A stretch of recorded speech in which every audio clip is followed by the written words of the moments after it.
పూజ్య శ్రీ శ్రీ శ్రీ కృష్ణానంద సరస్వతి స్వామి వారు ఆ కార్యక్రమానికి విచ్చేసి నన్ను దగ్గరికి పిలుచుకొని సంధ్యావందనం అడిగి, నువ్వు గాయత్రి నువ్వు చేయకపోతే నీ మనమడి చేయడని చెప్పి మా తాతకు కూర్చోబెట్టి, మా తాత చేత నేను 6th నుంచి 10th వరకు నేను సంధ్యావందనం చేసినాను అంటే ఇప్పటికే ఆ మాటలు కృష్ణానంద సరస్వతి స్వామి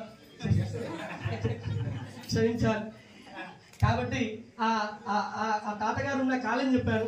ఆ సందర్భంలో ప్రతి నిత్యం వారు మేము తలుచుకున్నాం. ఆ యొక్క శక్తి చేత ఆ రోజు నన్ను శ్రీ శ్రీ శ్రీ కృష్ణానంద సరస్వతి స్వామి వారు నన్ను అనుగ్రహించిన ఆ శక్తియే ఈ రోజు నేను భారతీయ తీర్థ మహాస్వామి వారి చేత శ్రీచక్రం తీసుకునేటువంటి భాగ్యం కల్పించిందేమో.